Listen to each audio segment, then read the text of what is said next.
When I was in 8th grade, my teacher wanted me to go to the advanced math class because I was really good at math. Although I wasn't very good at anything else, but at least I was good at that. And so my parents, though, said no. They just didn't want me to go. And so basically I had to spend a whole year behind on math and have to go 8th grade knowing everything, and it was pretty boring. Now, I sometimes wonder what it would be like if I had gone, if I had maybe then become an engineer of some sort. And also, as I recognized that this opportunity was being taken away from me, I was grumbling and complaining about my parents. They don't understand me.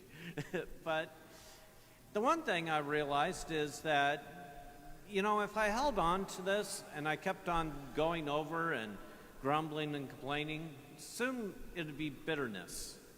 And if it became bitterness, then I'd break my relationship with my parents. This wasn't that big of a deal to me. It wasn't so much so that I wanted to make a war out of it and become estranged from my parents. And I think of it reminded me of a talk that a Catholic woman gave, and she called herself the $1 Billion Bride.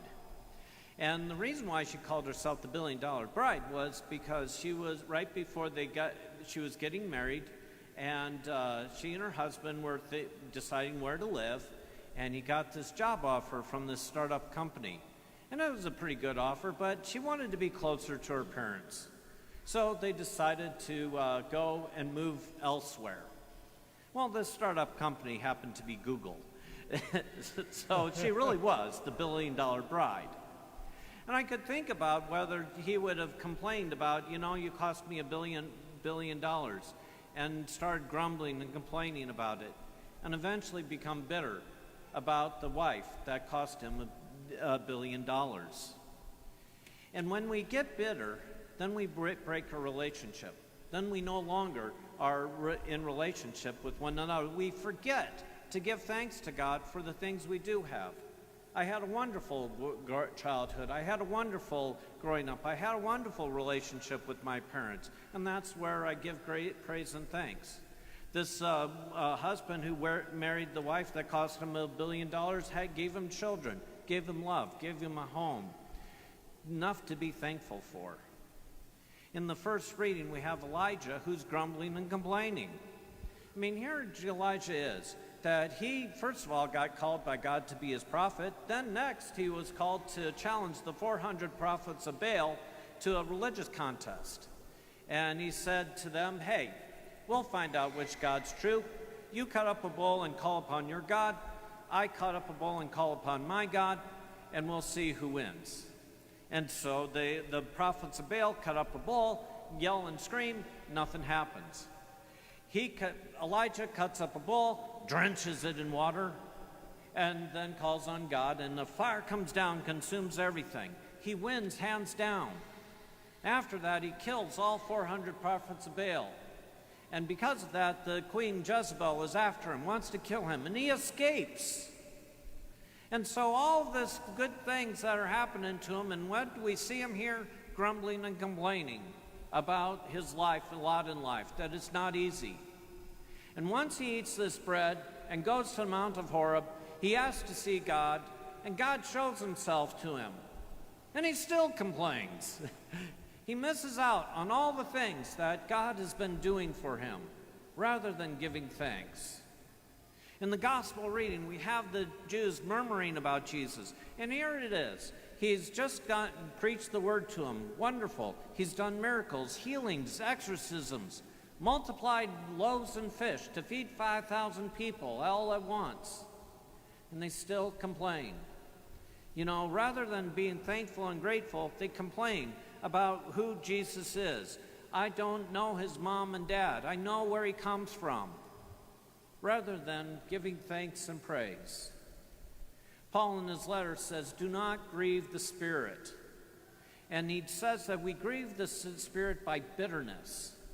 And our complaining and our grumbling, done long enough, becomes bitterness. Why didn't my parents have me go to that advanced math class? Why didn't we stay wherever it was and become a part of Google? Why didn't we whatever? And always live in the past and say, I wish, I wish, I wish. And my life stinks. Rather than giving praise and thanks to God for what we have. Paul is saying that when we do this bitterness, we grieve the Holy Spirit. And I think about that. If I gave you some really nice gift that cost thousands of dollars, and you then just meh and threw it away, or just complained about it, saying, why did you give me this? I wouldn't be too happy. Nor would the Holy Spirit be. You know, the gifts that we have are something that we are to be thankful for. Thankful, which is the meaning of the word Eucharist. Eucharist means thanksgiving. We're thankful for who we turned out to be. I reflect back on that time where I didn't go to advanced math class, and I think, who the hell cares if I knew how to do differential equations or calculus? It wouldn't help me that much to you. You know, who cares?